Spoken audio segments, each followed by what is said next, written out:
കാഴ്ച കാണാൻ നിൽക്കാതെ വരുന്നുണ്ടോ താൻ? ഞാൻ ഈ കാഴ്ചയിലുള്ള ഭ്രമരമാണ് ശ്രദ്ധിച്ചത്. ഇങ്ങനെയൊക്കെയാണ് തന്മാത്രകൾ ഉണ്ടാവുന്നത്. പളുങ്ക് കൊള്ളാല. ഞാനിങ്ങനെ നിന്റെ കൂടെ എപ്പോഴും നടക്കുന്നത് കൊണ്ട് നാട്ടുകാര് ചില പരദൂഷണങ്ങളൊക്കെ പറയുന്നുണ്ട്. സൂക്ഷിക്കണം. എന്താ? അല്ല, ചില നാറുകൾ പറയാ ഞാൻ നിന്റെ വേലക്കാരനാണെന്ന്. ശരിയല്ലേ? ശരിയാണെങ്കിൽ നടന്നോ. അതിനെ തുറപ്പിച്ചു നോക്കണമെന്നാണ്. നമുക്കൊന്നും വിധിച്ചിട്ടില്ല.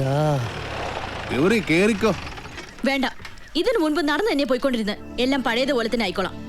മകരെ, ഗൗരിക്കെന്താ ഒരു പിണക്കം? ഗൗരിക്ക് മാത്രമല്ല, എനിക്കും മല്ലയോട് പിണക്കോ. നമ്മൾ തമ്മിൽ ഇത്ര അടുപ്പായിട്ടും ആ ഡോക്ടർ പെണ്ണായിട്ടുള്ള ഡിംഗോളിഫിക്കേഷൻ മല്ല എന്നോട് പറഞ്ഞില്ലല്ലോ. പറഞ്ഞിരുന്നെങ്കിൽ എന്ത് ബ്രോക്കർ പണിയും ഞാൻ ചെയ്യാറുന്നില്ലേ. കാറ്റാപ്പിള്ളിയോട് പോകാൻ പറ. നിങ്ങളുടെ വിവാഹം ഒരു അച്ഛന്റെ സ്ഥാനത്തുനിന്ന് ഞാൻ നടത്തി തരും. കുരവിടാൻ ഈ ഗൗരി ഉണ്ടാവും.